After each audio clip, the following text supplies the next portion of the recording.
everybody, welcome back to Black Card Rehab, the show where we go from zero to black, one episode at a time. I am joined by my white friend Paige. Hello. Hey, all right, so on a scale of 0 to black, how are you feeling today?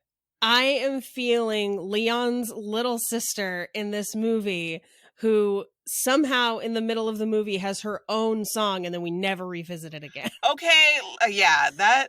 We'll get to it, but that's what I'm feeling. Yeah. On a scale of 0 to African American, how are you feeling today? I'm feeling whatever that nonsense was that went down with Babyface and Teddy Riley this weekend. Are you caught up on this craziness that happened? I'm not. Okay, I worked yesterday and then today I've recorded like 3 different podcasts and then watched this movie and took notes. So, well, let's go back to the beginning, which is that Babyface has had and has survived COVID-19. Okay. Oh my goodness! Thank God, our national treasure is safe. Right. But because of that, like, and they were set to have this battle.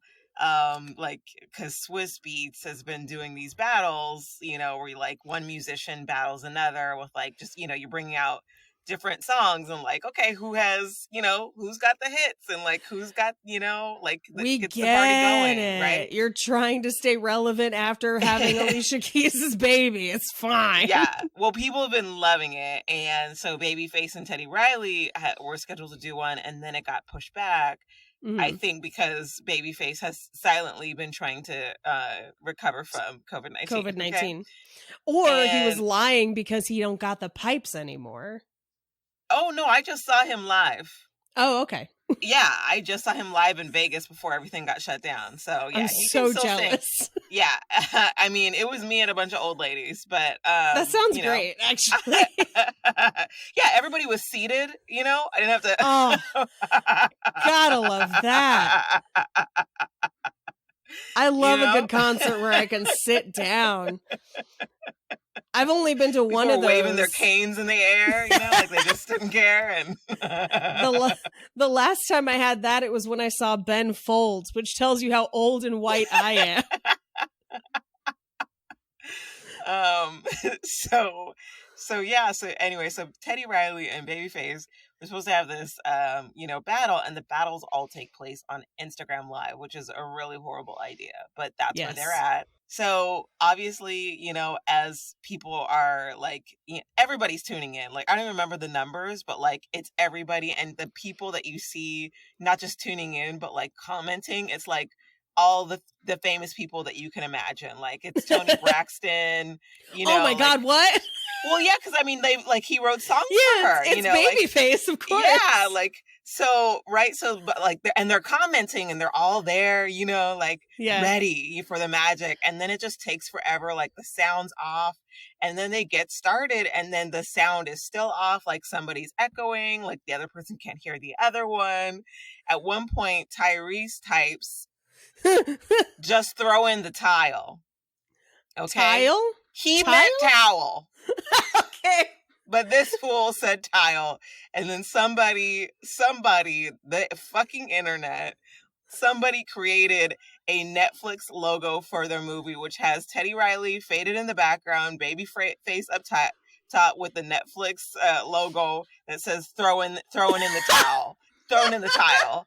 And it is so...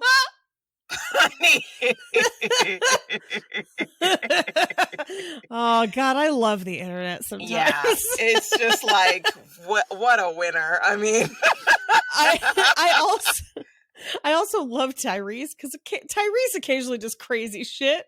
Like for a hot second, he was like featuring on a bunch of R. Kelly songs before all the R. Kelly madness went down, and I remember one of them. I don't know if you've ever heard the R. Kelly song "Pregnant," but it is 6.5 minutes long, and it's R. Kelly, Tyrese, Robin Thicke, and like one other person. I don't remember who, but Tyrese's like verse is basically like, "Come on with the boy, Tyrese." Like he's singing about how he's Tyrese and you should come have sex with him. so he could get you pregnant. And then the chorus of the song is just, girl, you make me want to get you pregnant. Lay your body down and get you pregnant. Knock you up, knock you up. I'm not kidding at all. That's a very real thing. Oh my God. Okay. Wow. Yeah.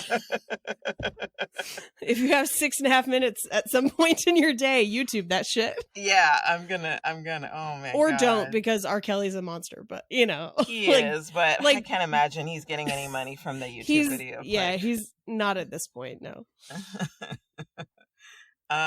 Okay, so today we are gonna review the 5 Heartbeats. Yes. AKA the male dream girls. Oh, I was gonna say AKA Black Thing You Do. Oh, that's very funny. Because for the first hour and 15 minutes of this movie, it is Black, That Thing You Do. Except that what this movie takes an hour and 15 minutes to do, That Thing You Do does in 35 minutes. Okay. And I know because I watched both today and timed it. Oh, did you really? Yes. I'll get into it more as we go along. But yes, Dreamgirls I think is probably a little closer because the last hour of this movie is basically the Temptations movie. Okay, well, see, and yeah. I feel like I've seen the Temptations movie, but I'm not for sure. So I'm going to have to watch that again and we'll have to do a review of that. It's almost this movie. It's okay. Almost. Yeah, that's what I was like. And Leon is in both, right? So Leon's in both, but he plays 2 completely different parts.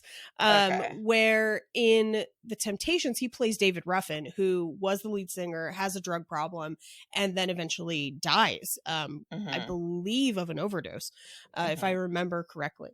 And in this movie, it's almost like they saw the Temptations movie and were like, that whole dying part is so sad. What if we just didn't do that? Yeah. Well, let's start at the beginning. Let's start at the beginning. Yes. So only because I did a weird amount of research, because That Thing You Do is one of my favorite movies of all time. And in watching the first 45 minutes of this movie, I was like, which came first? Because these are identical films. Okay. I actually researched 5 Heartbeats came out 5 years before That Thing You Do. Okay. 5 years before, with a budget that's about 5 times as, like, That Thing You Do cost about 5 times more to make, but it's shorter, and made $30 million more in the theater. Cool. And to the point where I was like, there are so many identical plot points and like almost identical scenes, like different dialogue, but the same thing is happening, that for a hot minute I was like, when Tom Hanks was writing That Thing You Do, had he seen this movie? Oh yeah, it's Living Single and Friends all over again. Yes. Yeah. And it's wild. Like, it was one of those things where I was like, I don't know if Kristal has seen That Thing You Do. Oh yeah, like, I've seen it.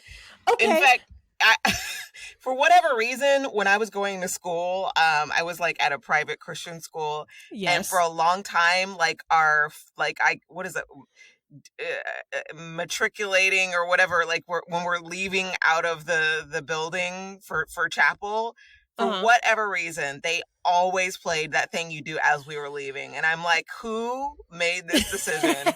But you know what? Like, we were pumped and in a good mood afterwards. So maybe it was the right decision. I don't know. But I know that song like the back of my hand because of that. Yeah, I have charted. Seen that movie. It's a good movie. It's a great movie. It's a great movie. That song actually charted. And the thing that was blowing my mind watching this movie is I was like, this is not necessarily better than That Thing You Do or worse than That Thing You Do, although it's paced very differently. Yes. And I think therein lies its problem. But I was like, how do people not know about this movie? Because I feel like if you like That Thing You Do, if you like Dreamgirls, if you liked the Temptations movie, this is basically that. The only difference is it's not songs that you know. But that's the same thing with Dreamgirls and That Thing You Do that have original songs, you know? And it wasn't until I got most of the way through the movie when I was like, oh, this is a pacing nightmare. That's why this movie isn't famous. Everyone in it's doing a great job, but somebody needed to edit this script. It's interesting because I can't really remember like all the movies that I love from the 90s. Yeah. But this movie reminds me of, I think, older movies that I loved from probably the 80s. In terms of like how 80s. Long they give to people to like be on screen and how it doesn't feel right. And I actually really like that.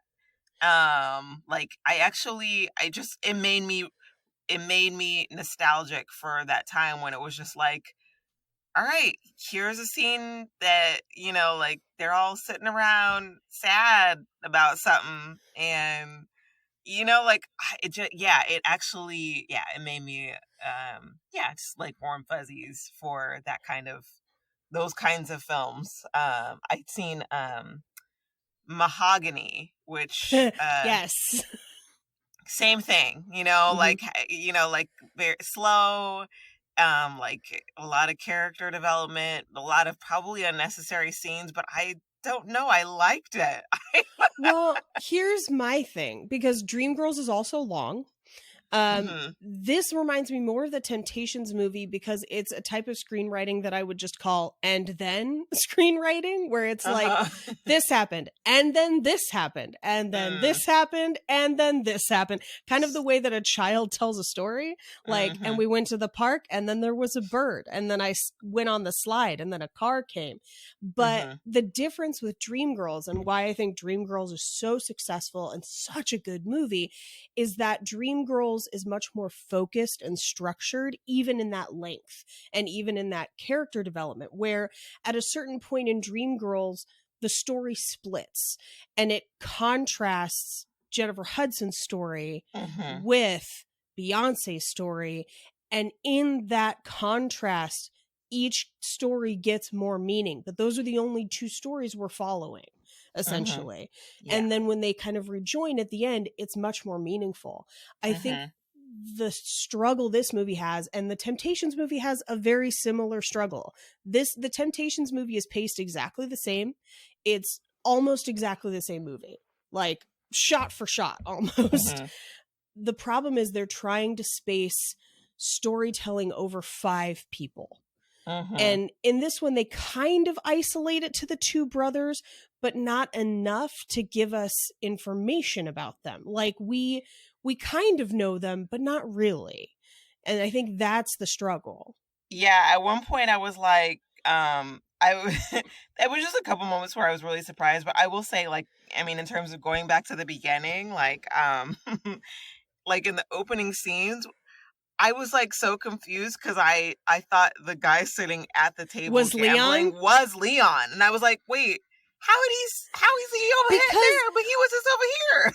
Because they have a very similar like bone structure. Yeah, and they look more like brothers than him and Robert Townsend do. Yes, so much so. And this is designed to kind of, I feel like this should be Robert Townsend's movie, which if it is, then it's similar to Jersey Boys, which similarly a story about a band making it.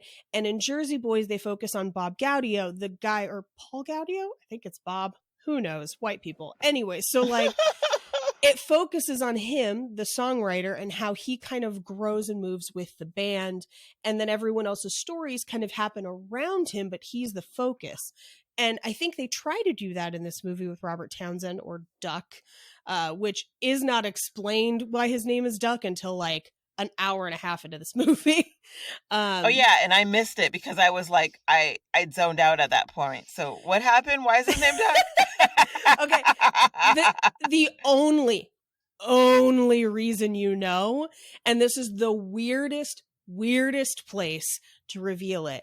At one point, he goes to a hotel to confront his fiance that he believes is cheating on him with one of his bandmates, and then he finds out that it's a different bandmate than he thought.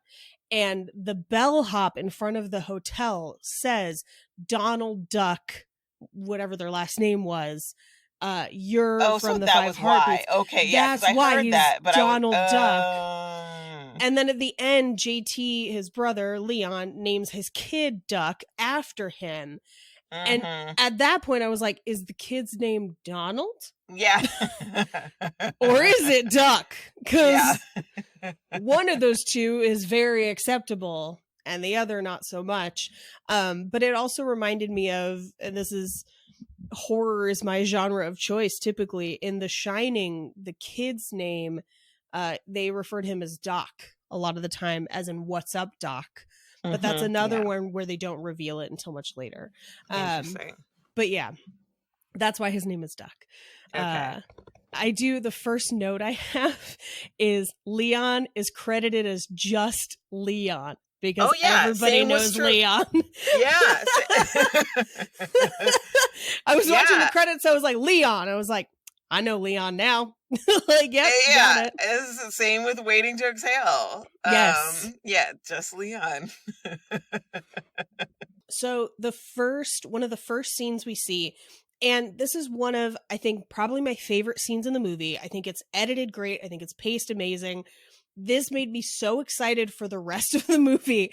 And then it did not deliver. But like this first scene made me so hopeful, where they're at a talent show. And what struck me is there's a year posted on the stage of the talent show. It's 1965. That Thing You Do has a very similar scene, but it's 1964. It's literally a year off, but similarly, early talent show scenes, almost identical, except that That Thing You Do one is a blend of the first and the third talent show that they do in Five Heartbeats. Yeah. But so that first scene where we're seeing Flash and the Ebony Sparks, Flash and the Ebony Sparks are later, but whoever is on stage, that group is amazing. And like, they're crushing it.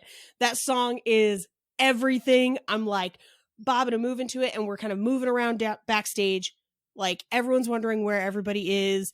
And we see that poker game that you were talking about. And here's my thing about that poker game. They murder a bandmate after that poker game. They shoot that guy twice, and then he doesn't show up for the show, and they put the other guy in. There is no investigation. There is no, hey, what happened to Bobby? There is no nothing. There's no consideration for like, oh, our bandmate, a person that we're with all the time, straight up just died getting shot running away from an illicit poker game. Yeah. And our other bandmate escaped, was also shot at. And when we were like, hey, where's that other guy? He was like, I don't know. And it's never addressed again. Yeah, I mean, well, was that guy a part of the band? Because the guy earlier, Robert was like, I wrote this for five-part harmony. Like, so I was like, well, if maybe that guy was just like, I don't know, hanging around. Like, I don't know who that was. The reason I think he was part of the band is because they keep asking where Bobby is, and no one can find Bobby. And that guy, they call him Bobby. So I think he must be part of the band. And when he goes to talk to Duck, Robert Townsend, he's like, you're on tonight, and we can't find Eddie, who's the lead singer. And so he's like, get your brother. So we know that JT's there. We know that Choir Boy's there. Those are the only other bandmates we know. So Robert Townsend, Duck, must be five. But I would guess before that point, pretty much only played the piano. And wrote the songs, maybe. Interesting. Okay. Well, at least that was my interpretation. For you. There's a follow-up for Robert to do. The first of many in this movie. And that's factual. At one point I wrote down, what's Diane's problem?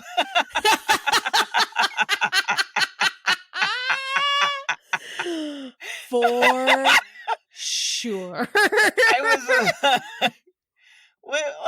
I literally just calculated it because, I mean, I think like we're supposed to intuit that she's worried about her husband, you know, getting his heart set on another group. And then But I them was leaving like, him. yeah, but I was like, so what? He loses $500. Move on. Like, you know, like, let him do it. Like, what? I was like, what's her problem? And also, what school was she running? A finishing school? A finishing school that seems to have 4 or 5 different uniforms and like girls of all ages. There's no like like it's not like she has a class of girls that are all like 18 or something. Like just I could, and then we never see them again except for that one girl that he writes poetry to. Right. And like, I have thoughts on her, but like, oh yeah. I do. I guess it must have been Flash and the Ebony Sparks because my notes just say Flash and the Ebony Sparks should be Billy D and the Williams because that's what they all look like. Nah. And then I just have written down how long is this song because people are like having a shootout, running, and then just is this Chippendales? Oh yeah, yeah, yeah. Can we have a moment? For Shy Leon? Oh yeah, Shy Brother. Shy Brother. Oh my god. I was like, more like creepy Leon. Like, you know, no. He looks so like Shy. That was like their little. That's how they would pick up girls. Yes, but I was like, I didn't understand it because I was like, this only works really one way because Leon doesn't need this. Like, right. Yes. He has no problem. Like, he motioned with a girl with his eyes alone to come to the back, and she did. So yes. from the audience. From backstage, he peeks out and is just like, yo, bitch. And then tells her some bullshit line, and she's just like, panty dropper. And you can't even blame her because he looks amazing. Yeah. My favorite was just him acting shy looks like him pretending he can't read. Yeah. Like, just like into that menu. Big Red, when he busted out the French, I laughed. Do you remember that part? Yes. I have multiple notes on that scene. Because it is one of many other scenes that I'm like, this is also a scene in That Thing You Do, but slightly different. And it's in a Chinese restaurant. Let me just say, Big Red is the actor is such an excellent villain. Like, girl, he is scary as shit. From the first moment you see him on stage or on scene, I was like, man, he is creepy. There's something not right about him. Yeah. And the arc of his character my God. is mind-blowing. It's so crazy. Can we talk about, just because I know we're gonna have thoughts on it, so they do that talent show in that club twice. The second time they get the manager, and then they get booked for a contract at the club, and then they do like a bigger talent show right before they meet Big Red. And the MC for that talent show is the worst. Oh, like, that guy. Oh, yeah. Yes. Well, I mean, like, first they set them up so that they have to use the wrong piano player, you know, which sets it up to have, you know, Duck play the piano and change everything, which is, you know, in That Thing You Do, it's the drums, but, you know, whatever, same idea. But the thing that like boiled my blood was that MC gets up and he's like, yo, these guys say they're better than the Temptations. We'll see. And then just like gets off stage. And I'm like, there's no way you could succeed after that. Well, like, I think that was the point. And I think I don't think they did a good enough job making the connection. Like, because earlier that guy, Bird, from the other band, he said the MC is my friend. And so I think basically they actually had the MC say that. I think they told him to say that because they're like, we need this win. So we're going to have him do whatever he can do to like make sure that they fail. That makes more sense. Because I remember like trying to connect it. I was like, first of all, how is your cousin 40 years older than you? Secondly, like, why is this so terrible? And I was just trying to think, I was like, Kristal and I have both emceed probably easily hundreds of shows each. And no, that like, this is the only thing worse than that is reading off a card. Like there's no, like, it's so terrible. My God, it's the card. It is the worst. Yeah. I think all of that was like, he was kind of, trying to, I mean, they even like got his, I guess it was his sister or somebody to bring all of her friends. They got that girl in the crop top damn near pregnant in the front row. I fucking love that. I love that so much. I thought it was so funny. So great.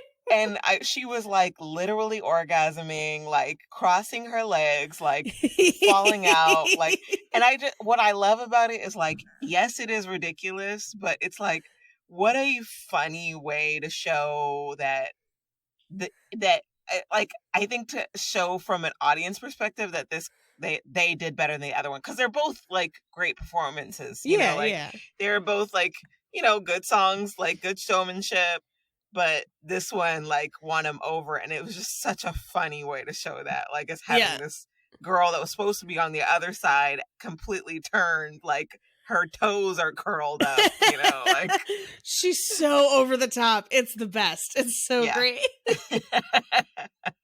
And that eyeshadow, my God, like oh man, the costumes in this movie and the styling of this movie were really interesting, because at some points they got it so right where you're just like, this looks great, this looks amazing. I don't know who did your set design, but this all looks amazing. And then every once in a while, like Baby Doll, I'm like, that's a 90s dress. Like that's not 60s at all. You look like you walked off the set of Clueless. Like, that's this funny. Not. And the same thing kind of with the music occasionally, where like they would be playing actual like Motown songs and stuff through it, and then occasionally the songs they'd sing were kind of that same style and era, but then every once in a while you'd hear one and you're like, oh no, this song is from the 80s, clearly. Like, this is clearly a modern song that is not even disguised. Okay, so this brings me to my, speaking of like things that are supposed to be of a certain era, this is a big question that I have. What did writing paper look like in the 60s?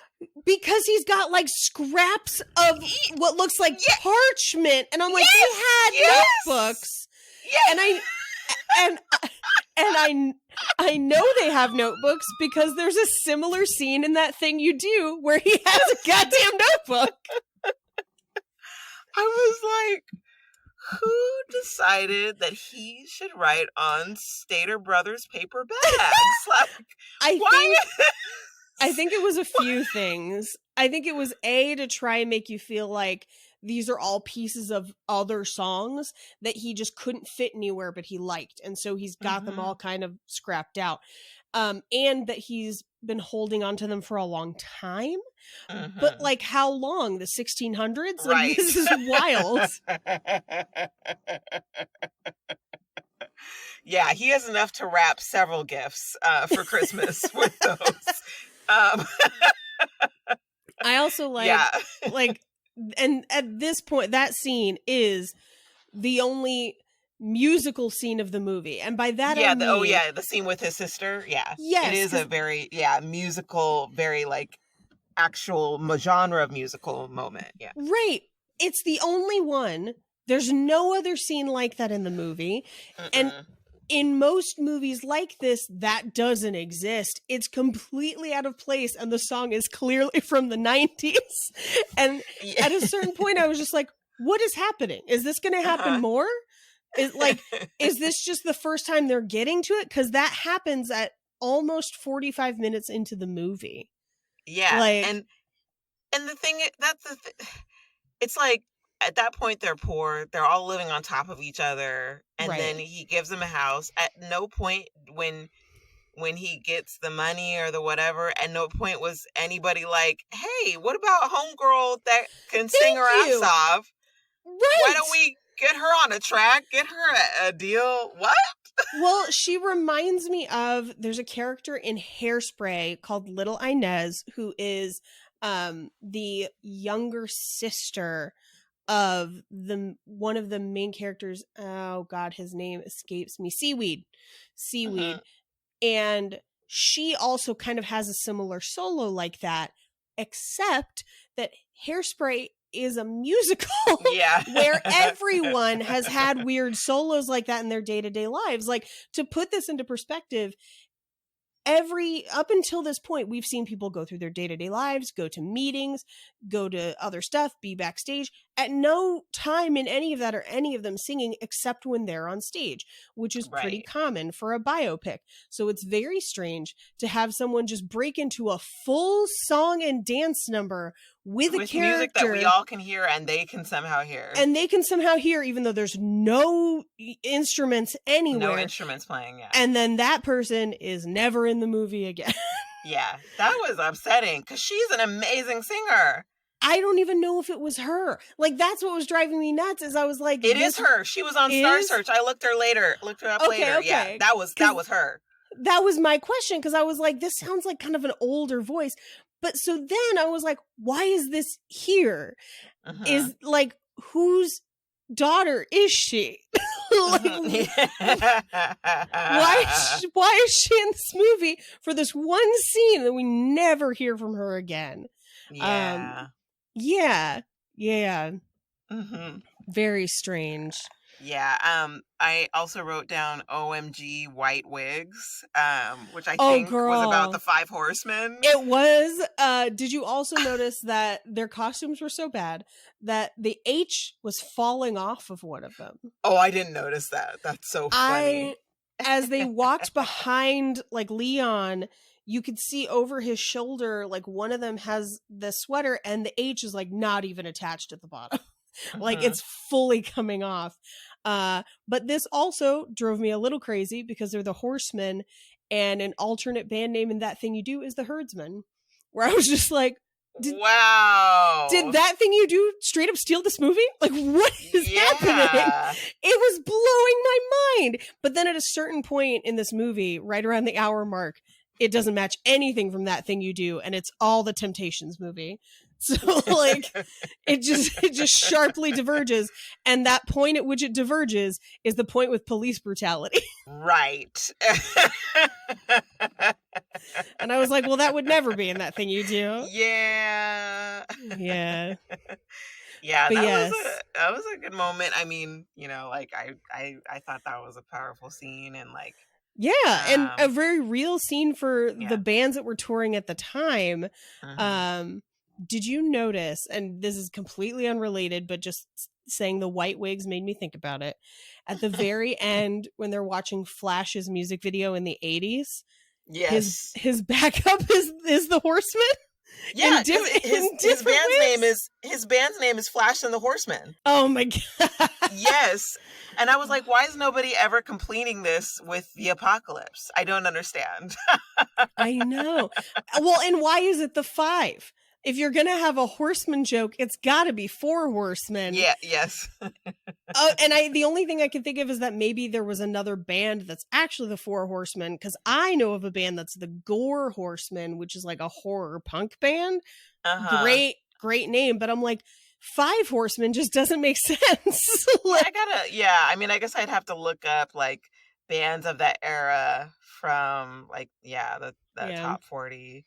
But, I mean, it must be a play on something, because if it's in both of those movies, then... Well, so in That Thing You Do, it's Herdsman, and it's a joke about how the lead singer always wants to have band names about hearing. Like, they're all pun names. So, like, their original name is the Wonders, O-N-E. Wonders. Yeah. And everyone's like, hey, Oneaters. And then they end up changing it. I which is remember that. Great throwaway joke. And his other option was the herdsman, heard, like, hear with your ears.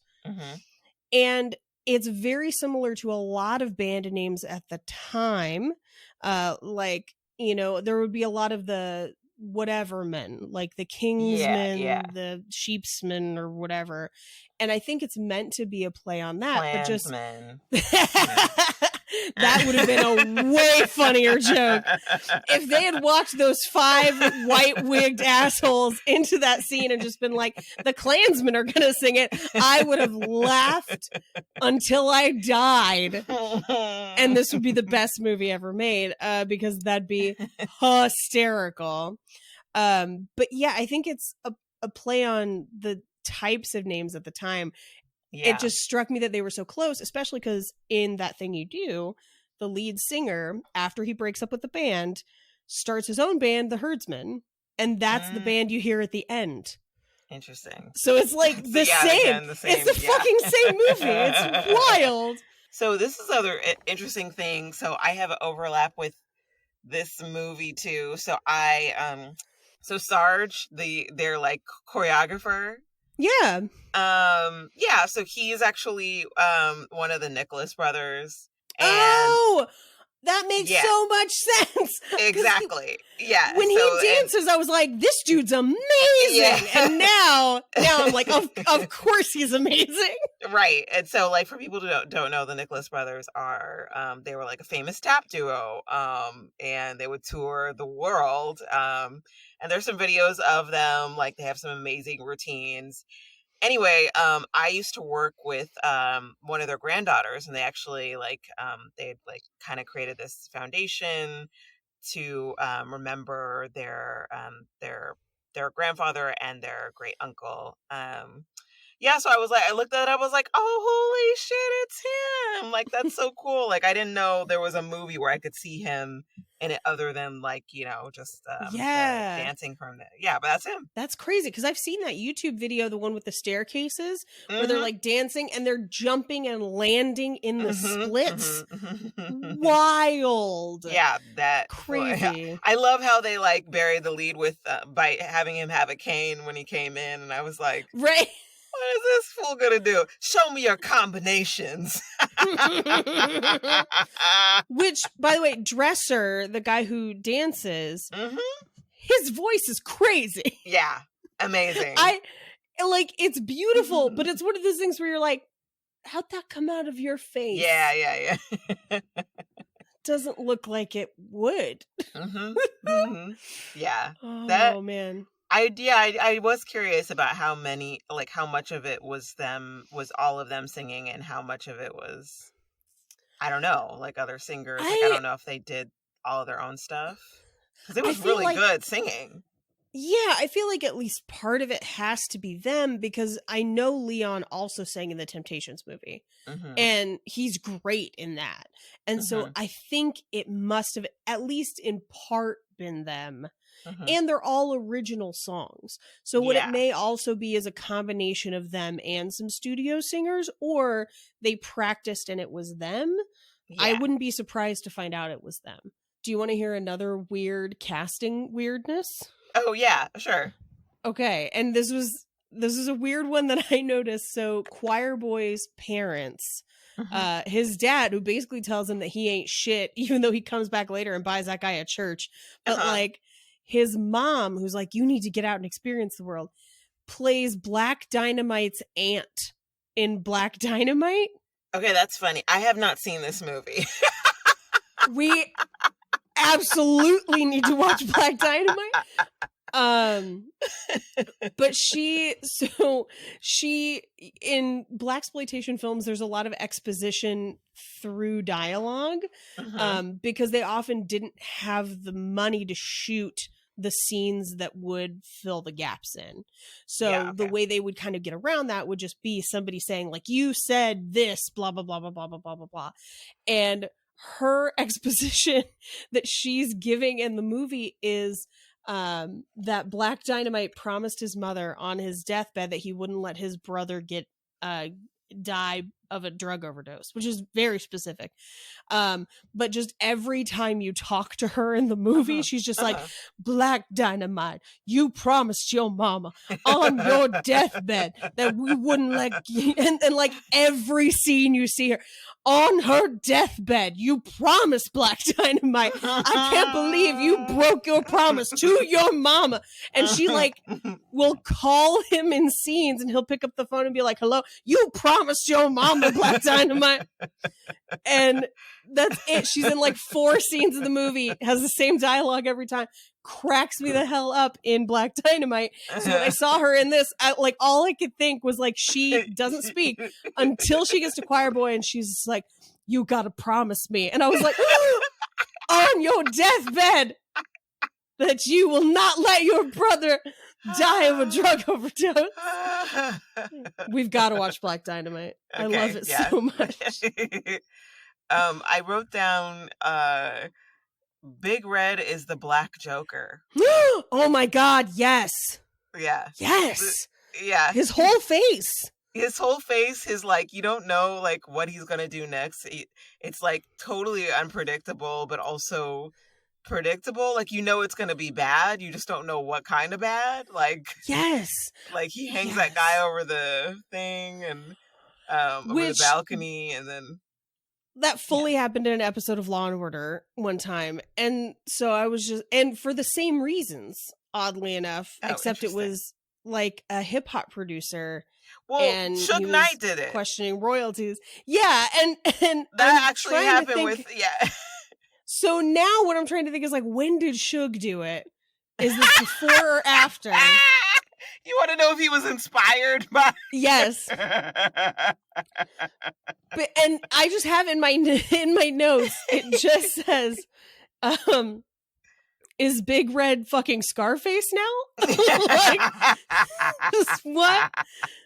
what is happening? Right. Yeah. Yes. I also wrote down, no one looks good with a keytar. Oh my God, the keytar was wild. And I've seen John B, and I love John B, but I saw John B live one time. He came out with a keytar, and I was like, oh, my panties are dry now. Everything's dry. Let's leave. Yeah. That's also like only a scene or two later is when we have the scene about the dick control center. Yes. Where it was like, was sex addiction not a word yet? I know. But we're going to go with dick control center. Because he, even at the end, Eddie, when he talks about, like, he's like, I've been going to Narcotics Anonymous. Like, yeah. I mean, it's like, I think everything was called, anyway. Which, controversial, because a lot of people don't know this at the time. One of the first widespread Narcotics Anonymous meetings was actually a cult. I was going to say, was it Scientology? What was it? It was not. It was Synanon, where it started as an offshoot of AA, and you would live on the compound and you weren't allowed to leave. And it was like this whole thing. So there wasn't necessarily widespread Narcotics Anonymous the way that we would think of it today. There was a few tiny outcroppings of it, and then fucking Synanon up until the mid 70s.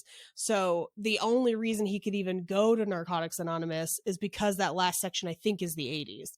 Because prior to that, it didn't really exist in the way that we know it now. Yeah, wild. But yeah. Interesting. That's crazy. Yeah. I heard him say it and I was like, what year? Hold on. Yeah. I do have a note of, I feel like they just sing whatever the fuck they want, as if that wouldn't be a serious issue, where JT Leon just takes over that one show and like decides just like, I'm singing lead now to that girl in the front row. Right. Like pushes Flash out of the way. And I was like, so the lighting guy is cool with this. The people, there's no mic feedback from you guys being too close to each other. Nobody's like, we didn't do this in rehearsal. Yeah, like, no mic feedback. That's a big, yeah. It happens like 6 different times in the movie where they're just like, fuck it, we're doing this our way. And I'm like, okay, that works once at the end of Sister Act 2, but not 6 different times in this movie. Yeah. It is wild. Yeah. How did you feel about how they wrapped it all up with everything at the end? I hated that he got engaged to that girl because I felt like she was fake the whole time. I don't mean like she didn't exist. Like she was a person, clearly. She's Big Bird. Oh my God. Oh wait, no, Big Bird was the real one. It was Snuffleupagus. That was yeah. See, secretly this is Donnie Darko and she's the rabbit. No, she exists, but so she's one of the girls from the finishing school originally. Right. That he's writing poetry for, and she could not give a shit about that poetry until he's famous. Yeah, and then she's like, where my poetry at? And he's just like, do you want to go get out of here? But then he's sleeping with his brother the whole time. Mm-hmm. Fake ass bitch. Yeah, I mean, I didn't understand. I don't know. I mean, obviously, like, it's all about them. You know, so, but you know, there's not a developed female in this movie at all. Like, not a developed female character. There's barely a developed male character in this movie. Because no one gets enough screen time personally to be developed except Duck, but then Duck is the straight man. Mm-hmm. So like the best development we get is Eddie, who has a serious drug addiction that they've showed us throughout the movie, with his smoker's voice getting worse. But that's the only clue. And then suddenly it goes away at the end. Eddie had the best aging, aging makeup or whatever. Like he, you know, and he played it well. Like he just, I think maybe his face at the time just looked like it could also be an old man. So this like go back and forth between. But then what's her face? I was just like, what? Like she looks the same. I have in my notes, Leon doesn't age, which is true. Leon. But also their managers. But he hasn't aged, so that's like, you know, he actually probably is the age that he was then, you know, like right now. But the manager's wife, that's the one that I'm like, what? Like she hasn't aged a day? Like what is happening? And you dying Carol, like, you mean? Yeah. And I was like, how is she still alive? This is like 30 years later. All of her husband's friends in that generation seem to have died off. And she's still hanging out looking late 40s. Like it's completely normal. Well, actually, it's interesting because I think both her and John Witherspoon, they passed away not too long ago. So 2 people that were both in this movie who were alive up until recently. Interesting. Yeah. But and I guess I hadn't seen Diane Carroll recently, but she did still look good. I'm not as upset with her as I was upset with the young, what is it? Eddie's wife. Baby like doll. How they baby doll. Like I was like, they just put her in a bad wig. Her, and they honestly, she was wearing that another bad wig the rest of the movie. Yes. So, and why I do not know. I did look her up. I think she was also an episode of A Different World. So again, you know, crossing over. Yes. But Eddie's was the best aging in my opinion. I would agree. Can we have a moment for the most tragic death in this movie? Those I'm sorry. ribs. I'm sad. Well, I mean, it's a fake death, but it was like, what? Oh, you're talking about the truck. I was talking about those ribs at the end. Oh, I was definitely talking about the truck. Yeah, the truck was wild, but also he lifts those ribs up. He's like, oh man. And I'm like, those ribs have been through a house fire. What did you do to those ribs? And they're just like charbroiled. And I'm like, no. But yes, that truck was wild. And at no point does anyone go to trial for it. Like, it is a murder for hire. Like, also, like, nobody runs after the truck to try to see, like, what's a license plate and, like... I think it was this thing where they were like, everyone knows it was Big Red, but I'm like, and then they're asking Eddie, they're like, we need to know what Big Red said to you. Mm-hmm. But then we never follow up with it. There's no, like, good thing Big Red's been in prison this whole time. Like, wouldn't you be afraid that he'd continue to come after people? Right. And then he shows up at the funeral, blind as brass. Yes. So... Crazy. Yeah. Mm-hmm. Okay, so what do you rate this movie out of 5 hair picks? Out of 5 hair picks? I'm gonna give this a 4 hair pick movie. It's enjoyable. It's fun. It's well done. It's shot great. You know, like, my only real true quote unquote issue with it is the pacing. And I think if I had never seen That Thing You Do, which is essentially the same story paced much quicker, I don't think I would miss it. I think for me, I was kind of, at least for that first hour, really stuck in that comparison because there were so many things that I was like, this is exactly the same movie. And then it kind of diverts for that last hour. But I think Dreamgirls or The Temptations movie are a much better comparison. And it is almost exactly like The Temptations. And I would put them kind of in the same camp. I wouldn't say The Temptations movie is better or worse. I would just say that you get to listen to The Temptations the entire time. So maybe that makes it a little bit better. Yeah. Okay. Yeah. Interesting. Mm-hmm. I'm the same. I would give it a 4 out of 5 hair picks. I felt like a really feel good movie. Like, I was enjoying myself the whole time I was watching it, and like just feeling like it was just nice to be sitting on a couch, like, you know, and with a blanket, watching Black people be awesome. And I think if I had seen this growing up, I would have loved it. You know, I would have gotten it. I would have, like, been about it. And so it kind of feels nice to add this to, like, my repertoire of experience as a Black person now. Finally. Yeah, I feel like, and I think that's kind of where I put the young girl solo in my mind, where, like, as an adult, I'm like, this doesn't fit. Why is this here? But I'm like, you know, 7 or 8-year-old me wants to be that girl. Totally. That's my song. You know, like, I totally get it. Like, and I can totally imagine, like, thinking about Cornelia watching this movie as a young girl, why she would love it and have such an attachment to it.